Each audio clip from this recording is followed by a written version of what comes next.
side. That's what I want. I want Arteta to. I need to get Eze and Odegaard. I can't drop Rice or Zubi. If I don't do that, let me play something. Let me play Eze off the left. Oh shit, Trossard's form out is out of this world. Saka's doing this. Whoever's in defense. Oh, I feel like I need to play Wanyeri. He's taking his chances. Miles Lewis-Skelly. These are the issues we need. We need a squad. Eze's had his moments and he'll have his moments again. But this is the reality of what we're trying to achieve. Before we continue, big up you lot in the chat. Keep them coming. I've seen certain questions. We will make time for them at the end, so keep them flowing. One love for the super chats, people. Let me read them out. Diallo, Happy New Year, Mr. DG, and the beautiful Miss Jessica. Hoping this is going to be our year. Bring home them trophies. Let's have a mega parade. One love, man. What's F said? Jack from AFTV has a theory. I don't know who Jack is, but big him up. That Arteta hasn't forgiven Eze not tracking cash at Villa, hence him only starting versus Wolves since. I kind of hear it. I'm a bit in two minds because I do hear it. Managers do that. But I think Arteta has to have known Eze, and it's something for Eze to learn. You're not the most defensively switched on. He did make a mistake, so I understand punishing him. But mistakes are mistakes, and any professional footballer knows. I mean, manager knows. Man make mistakes. Magalhaes this season has made mistakes. Mascara's made mistakes. Everybody has made mistakes. It's not just obviously mistakes of that ilk. Not finishing your dinner is a mistake. So that's what I mean by we're not here to make friends, innit? Like this is the reality. You know one's gonna kill you. Do your thing. But I'll be honest, I've actually enjoyed Arteta's more ruthlessness this season. I feel like he's been more ruthless. I think so, because I think in the Villa game, he yanked Eze and Marino at halftime. But one of them was knackered anyways. You probably shouldn't have even started Marino. From I feel like he's been more like urgent to like take people off or whatever when things aren't working. And I think what happens with Eze, I don't know if he's just like punishing him, but I think it was just the perfect storm for Odegaard to come back in and Eze to be eased out. And now it's just harder for him. But Arteta does not play that not tracking back shit. And unfortunately, you know, it was just glaring. It was glaring. He switched off and, you know, I don't know, but Eze is going to play a big role. We have Champions League games coming. Let's talk about Zubimendi. Let's talk about Zubimendinho better than Thomas Partey. You lot that were trying to tell me he's not 30 are chatting shit. And you know what I will say? If you think Zubimendi is good right now, where he's been there for 3, 4, 5 months, this Zubimendi is going to look shit compared to the one that's going to be there, innit? He's not going to, obviously he scored. He's never going to grab headlines. He makes everyone look better. And if I'm honest, I don't want to be snooty. Whether you rate Zubimendi or not, or he becomes a guy or not, there's a certain level of intelligence you need to see what he does for Arsenal Football Club in midfield, specifically with Rice, etc. That's me though, Jess. Please, because I feel like I'm alone. I've been gassing it. You're the guest. What are you saying for Zubi? Because him and Odegaard, I needed this. You asked me like a couple weeks ago, was I scared for Zubimendi to play? I was shook. I was scared. Jess, I'm looking at you for answers that I know you can't give me. I'm scared. But that's fine. Like I understand that because, you know, with Zubi, I always know that I'm like, there's going to be elements where he's not the strongest and, you know, he's not up to the physicality there. That's just 100%. There naturally. But what he gives you is so beneficial that I'm okay with the odd, like, oh, well, you know, he got shrugged off there because he's so switched on. He's more than like just a normal 6. He gives you so much going forward. He's just so good. You know, I can now builder in the making. Yeah, I can see why Arteta was so desperate to get him. That's our rotary. Yeah, I can see it. He's just, if we could get Rice, and I don't know how long Rice is going to be out, but if we could get at least Martin and Martin playing together consistently and getting that synergy, they could do madness because they both have that thing where they know when to slow things down, when to speed things up. They kind of know how to find space and where to go. Like he was so instrumental in the third goal, like Zubimendi. He just ran into that space. He was out wide. He took the ball off of whoever was on that side. Then Trossard took Odegaard for his involvement as well. Yeah, so there's just a lot that Zubi does that I feel like is not seen. But even the things that you do see, it's like, wow, he really is. You can see why that was a huge pickup for us and why we waited and why we were so desperate to get him. And I think out of all of our summer signings, he's been the best one and he's looked the most at home. And I'm not surprised because he's just clear. Like Don't shoot me, Jess. But you said something there, yeah, and I agree.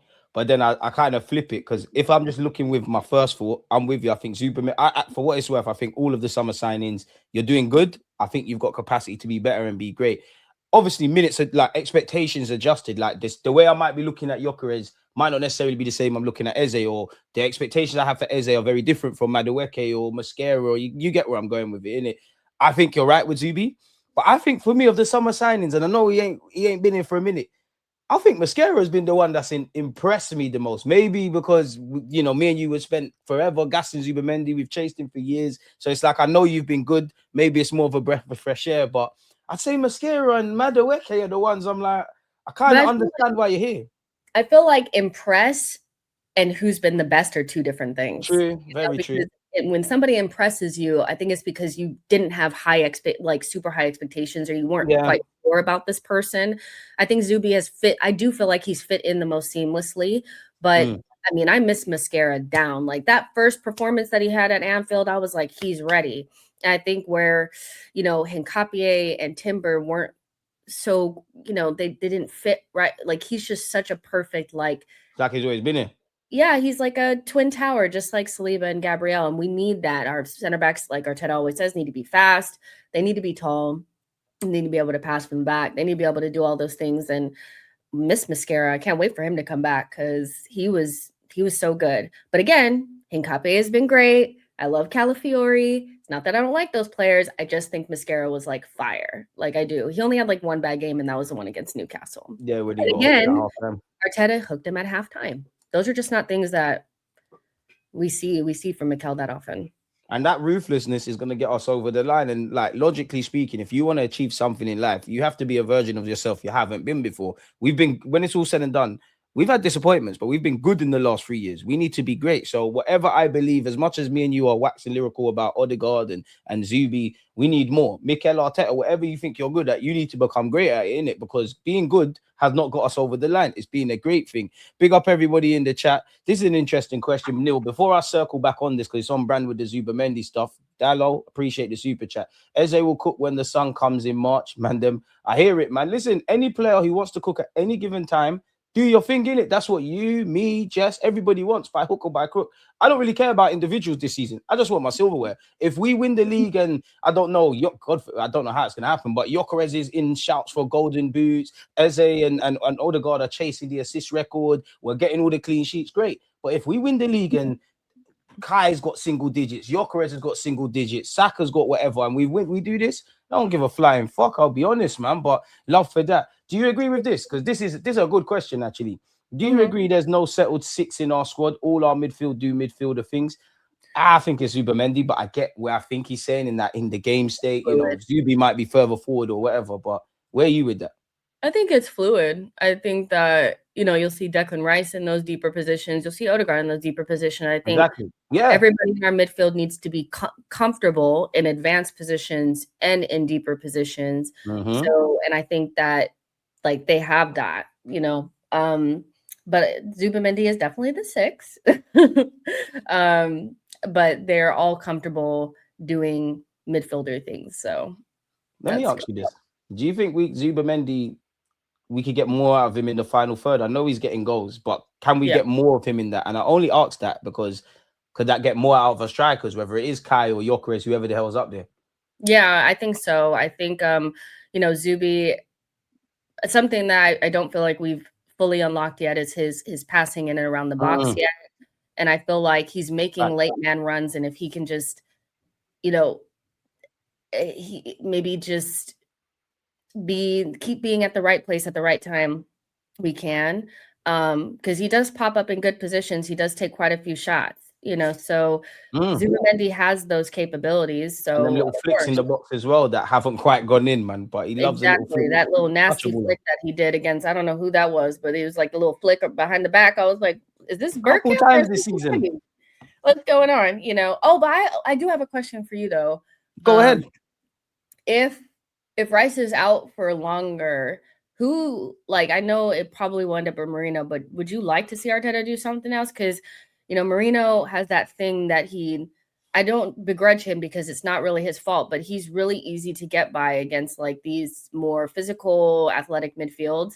Would you prefer Arteta to do something different in that midfield? Is that a way to bring Eze back into the fold? Like, what is your thoughts on that? Because he was getting ate up against Aston Villa in that first half. He was getting ate up. It's a weird one, yeah. And see, with Marino in midfield, it's one where I try to be even more fair than I can be because my bias is I don't like Marino in midfield. I think he's too slow. But to be fair with him, we have pulled some results when he's been in that midfield. I think Marino's cool in midfield when it's them chess matches, when the tempo ain't really that. Like when we played Real Madrid, there's not really a tempo like that. As much as we're excited about Arsenal, Real Madrid, it's just a football game. Like you're getting into the cute half spaces. You see, when it's them end-to-end things, I think he's in trouble. You indirectly touched on it, yeah. The Wenger baby in me wants to say, you know what, if Rice isn't here, because as much as I don't want to accept that, Zubimendi, you kind of be the lone six. Eze Odegaard, you lot just rotate eights, figure it out. If that's not the case, and I'm not saying it's pretty, but in terms of getting over the line, Mr. Kai Havertz got to go in that left eight, innit? I know there's the Norgard thing. Me and you have spoken how much I want a midfielder. I don't know how fit he is. I think I'm leaning towards Kai in that left eight, man. I have to. You've got the legs in it. You've got the legs. You've got the intelligence. You are going to muck in. When you accept Kai for what he is, I think we can just box smart and get out of there, man. Like, I think we can get out of there, Jess. I don't know, though, man. What would you do? Because I don't think he's not going to go Norgard, in it. I don't think you're going to move Zubi to the left and say, Zubi, you do the right stuff. Norgard, you regulate. I think that's how he gets Kai in. I think that's how you get your Kai, your Odegaard, because he loves them. I don't know, man. I think you need to be reminded of how poor Havertz is at left eight. It's a serviceable option. To me, it's a serviceable option, but I don't necessarily feel like it works that well. I think I'd prefer to see Eze in there, to be honest. He ain't gonna do that though, man, because we just been speaking about Eze off the ball. In midfield, he ain't gonna trust you. That's why I don't think Wanyeri gets a look in.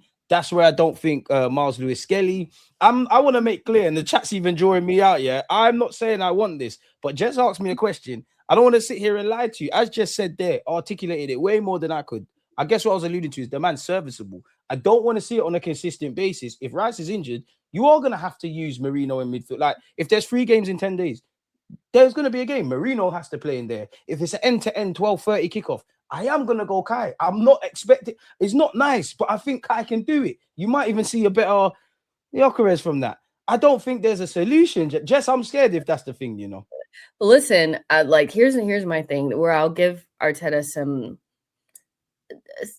In his mind, I do think it would be kind of insane not to go with the player that has a connection or a partnership that has been tried and true and tested at club and international level. Yeah. I think it would be very strange not to go with Marino in the circumstances. He trusts Marino. I don't have to trust him. He trusts him. I might not like it, but he trusts him.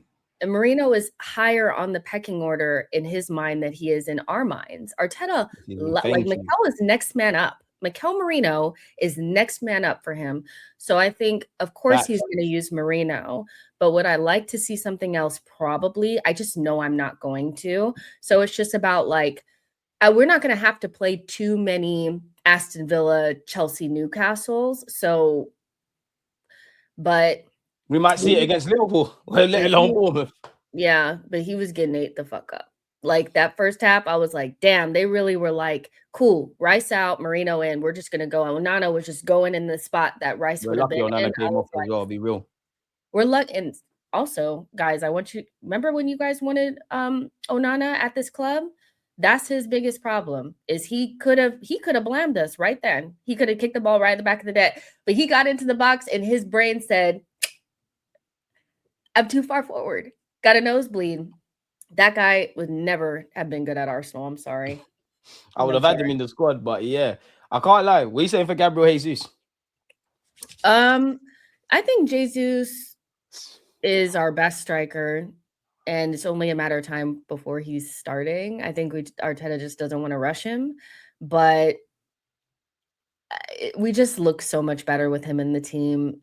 The Gyökeres thing is so tough because I think he had a better second half against Villa, but it just still was so like, I need more than you kicking the ball off of the player and doing stuff, doing the hard, like hard work stuff. I need to see something else. Like Nothing separates you from Marino, Kai, and Jesus if that's what we're doing, in it. yeah, Arteta's waiting on his German prince. Like he really is. Like once Kai is fully ready, he'll be starting. But I think Jesus also has a good opportunity to start some games. I just don't know if Gyökeres gives us enough. I feel like it feels almost like a man down at times. Oh, that's harsh. That's harsh. That's harsh. That's harsh. That's harsh. I disagree with that. I agree with everything else. I disagree with that. Because teams start to go further forward when he comes off, surely. I just don't think. He's definitely clutching at straws with him now. Yeah, I just don't feel like I can pretend like I'm fully invested in Jesus's busybody gimmick, because at least I feel like things are happening. He's running around, the ball and holding it up. Gyökeres, he's just either non-existent and there's like nothing happening, or he's getting it and it's just clanging off his ankle. And then on top of that, when you get chances, they're not going in the back of the net. So it's tough. But like if I had to pick my 11 against Liverpool, which is like our next, or like I would just go with Jesus and just call it a day. Like, but I don't know. I hear it. Well, I got to ask then, can Kai get the best out of Gyökeres? If you could get them both in the side, you keep asking me that. I don't want to see the box crasher second striker nonsense. I'm just not into it. I don't want to see Kai Havertz in midfield. It's just at this stage in my life, I don't want to see non-midfielders in midfield. I don't want to have to squint and like, oh, but that wasn't that bad. I need midfielders doing midfielder things. He's not a midfielder. I don't think he can get the best. It's not like Kai Havertz is a great creative passer or anything like that. If anything, Marino is a better passer than him, and can pick a nice little, a little behind the backline pass. Kai is not this second striker thing like that. People, I'm totally this is going to sound mad, yeah. It is going to sound very mad, but I've said this, and this is one reason I'm just kind of on Kai in midfield, even though I wish we wouldn't have these conversations. Your best strengths are off the ball. It sounds so mad. I know it's football, it's what you do on the ball, but you do make good movement. You do press well. You are intelligent. There's a reason Arteta likes you, and Nagelsmann, these kind of new age managers like you. But then I'm with you in that I don't want to see it, but I guess just Kai, you look a bit more physical in it. Marino, when it's a chess match, that's your bag. Other than that, you're slow, you're cumbersome, you can get overran, you are in issues. Diallo, I really don't want to read this out, but you sent me a super chat. Have we discussed the Swedish bodybuilder yet? We are doing that. There's more of an overlap between Eze and Marino. Watch. I hear it. And I'm with Jess. I can't lie. Kai gets fit. It's Kai up front. The way I look at Gyökeres at this moment in time, I'm going to back you, going to stay beside you, but you're just a tool. You're not really an individual. You do work your socks off. Not that I'm praising you for that. You do obviously occupy centre halves. You do obviously drag people towards you. I hear that. You're doing all of that. There was also a lot of excuses I could give you. But if that's what I'm talking about, there's nothing that really separates Marino, Gyökeres, Kai Havertz, and Jesus. So we got 4 man. We just got I'm looking at them in the same way we probably looked at Trossard and Martinelli. Whoever's the one doing it for the 3-4 games, that's your thing. And then we move from there. The one things I would say with Gyökeres, and I have wanted to see it get better game in, game out. I think you're I don't know if it's the fact that you're playing in England now or whatever. The lack of anticipation for a striker, especially like we didn't have to rate you. I don't even care about your first touch or whatnot. Like you're never really in the box and scoring those instinctive, ugly finishes that when me and you were sat here in the summer, I said the ugly goals were the one thing I wanted from him. So I'm going to back him all the way. But Jess, unfortunately, I'll make you right. It's not even that you're getting at the guy. It's just... No, I like Gyökeres. I just... I don't know. There's just something that's like, I just don't think that he's progressing quick enough. And I think people are being incredibly shameless, like where they have no patience for anyone else. They have unlimited patience for a player that was meant to come in and just basically be scoring goals. And they were never this patient with Raya or Havertz or anybody like this. Oh, no, they were. Havertz, yeah. Raya, definitely not. They were. I've never seen someone giving so much excuses like Kai. But even that, Jess, people do the Moist thing, Jess, where because I like Kai, I don't care about Gyökeres. Because I want Gyökeres, because I'm fucking done with Kai, I'm going to gas up Gyökeres and hate Kai. bro, if your name is not Declan Rice, Magalhaes, Saliba, Bukayo, Timber, Trossard on current form, anything can happen to you, you know? Like, anything can happen to you. It wouldn't surprise me. I don't think it's going to happen. But as much as we was waffling about Odegaard, it wouldn't surprise me if Odegaard was dropped at some point because you ain't made yourself indispensable per se. I just think I think Arsenal fans just are moist. I'll be so honest with you. We've had the Eze Odegaard, we've had the Kai, all of this stuff. There was the weird little Benjamin White, Timber thing. And even that, kind of bringing Saka into this year. The new one is Saka's mad greedy. He's not busting Gyökeres. You lot are moist, man. Yeah, I know. With Saka, I think he's used to being the main guy, and the team is still treating him like the main guy. And I wonder if they're not like feeding Gyökeres because maybe I don't want to say that they don't trust him, but maybe there's just like a little thing. The ball is still going to Saka, and he's trying to force it. There's no synergy between other men are Gyökeres finding and a way to score as well. Yeah, I think the only player that consistently finds Gyökeres, or at least tries to, is Trossard. And even when he gives him the ball, he slow roller to the goalkeeper. Like, I don't really understand, like, I don't really get it, you know? So I just feel like we need a cohesive front three. And right now, you know, the more cohesive front threes are like, you know, Trossard, Saka, Kai Havertz. We know that works. And we know Jesus, Martinelli, and Saka works. What works with Gyökeres? What do you think it's a culture shock? Sorry to cut you, like, because I only asked that because like we ain't played with a traditional striker for a hot minute, innit? Like, do you think it's a culture shock type of thing? And that's where the Marinos, not that he's played, but the Marinos, the Kais, the Gabriel Jesuses, everyone they kind of got a bit more about them. Gyökeres is a bit more of a traditional striker. Is it a culture shock for Gyökeres and Saka? And actually, do you think Saka's actually greedy as well? I mean, yes, I think Saka is being greedy, and maybe he can find Gyökeres, but I've seen him try to find Gyökeres, and Gyökeres was not there. Rules comes to mind. Yeah, I feel like people are lying on Saka's name. I'm like, he gives the ball to Gyökeres or tries to cross. He's never in the right place.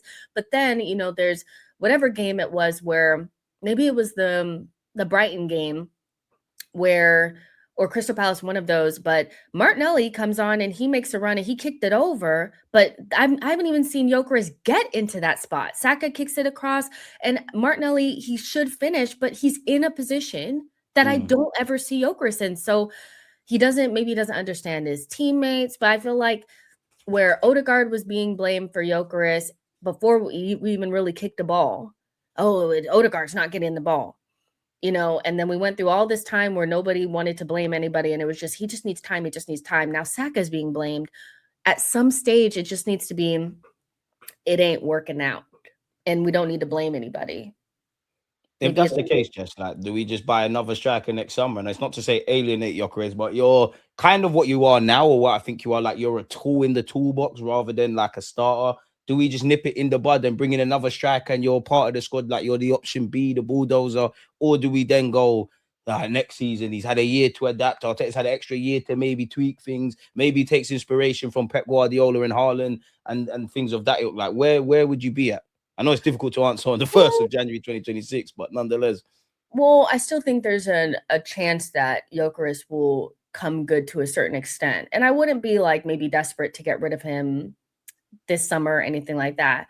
But if I had to make a little shopping list right now on things that I feel like we need to get this coming summer, a left wing and probably a striker would be on those lists, you know, because there's going to be a decision made on Jesus. I think he'll go this coming summer. So you need a backup striker and a main striker. And I still feel like we need a striker and a left wing and a midfielder, you know, so yeah, but I really like Gyökeres, and I still think there's a chance that he could come good. There's something to like. He's limited, but there's something to like. You just might not be the guy, and that's okay. Yeah, that's okay.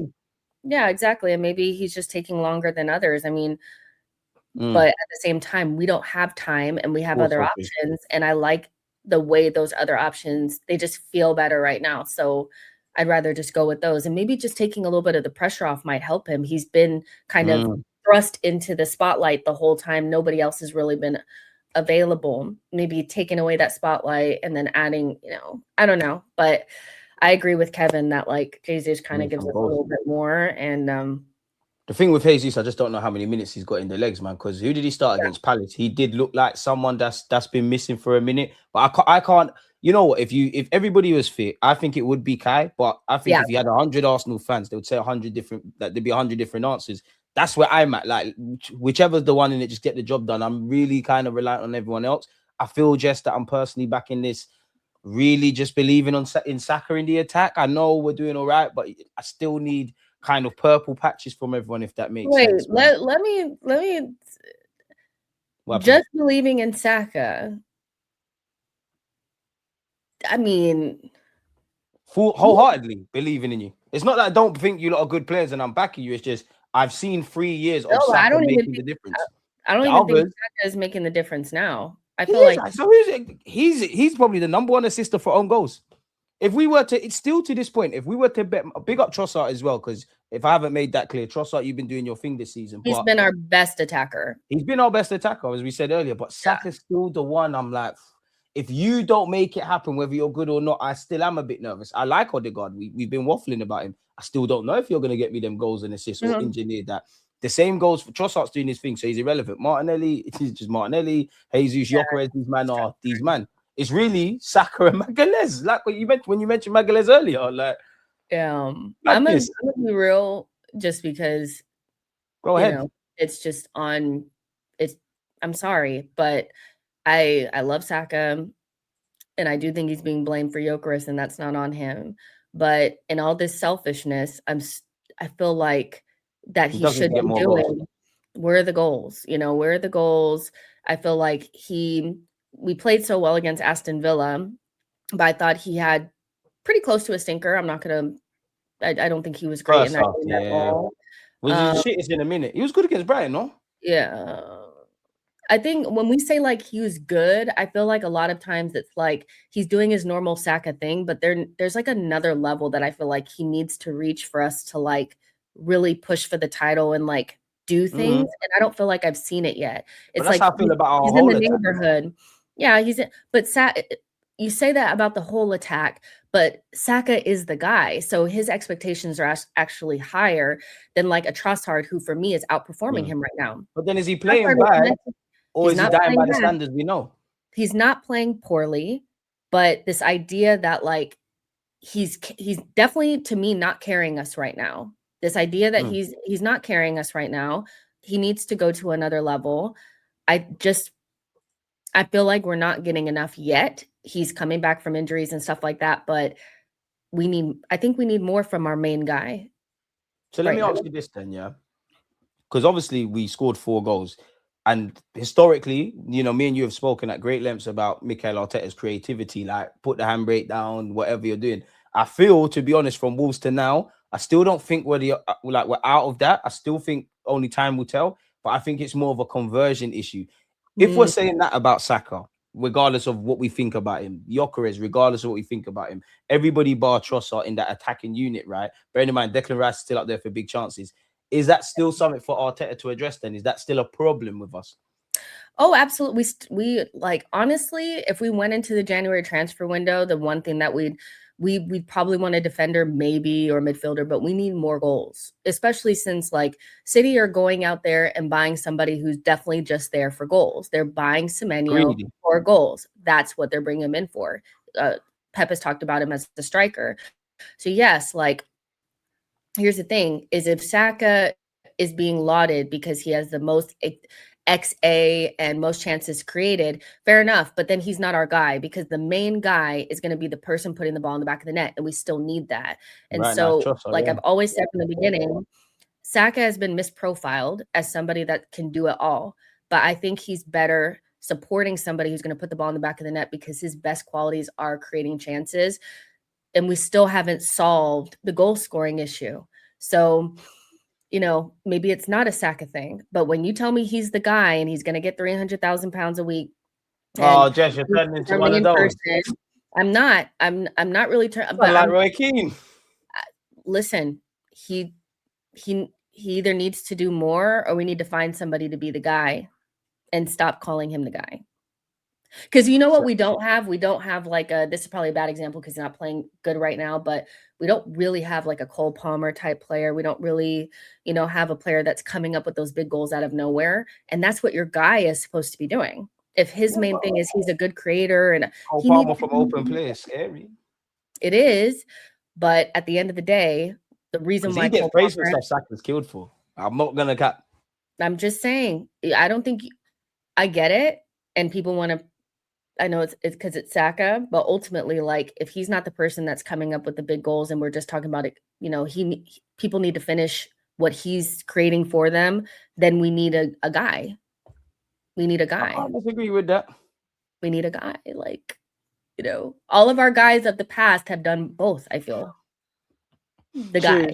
You know, but we know Saka ain't no Alexis though, man. We ain't got them guys. We ain't got those robots. And that's where, like, we're missing it because we've got inevitability in Magalhaes and Saliba and Timber in defense. An air of, well, I can't really say Odegaard and Zubimendi, even though I believe in them. But I would say we've got that in midfield with Rice. When you start looking at our attack, I would say Saka's there, but on current form, you know, I ain't got a leg to stand on to rebuttal what you're saying. Goals win games in it, and yeah. Where are the goals? Like, and that's fine because I know people are hearing like she hates Saka. Fair, like if that's what you hear, but that's not what I'm saying. Don't hate Saka, but I'm saying he either needs to be the guy, and the guy's going to give us more goals, or we need to buy the guy. It's somebody to get on the end of all this XA and all these chances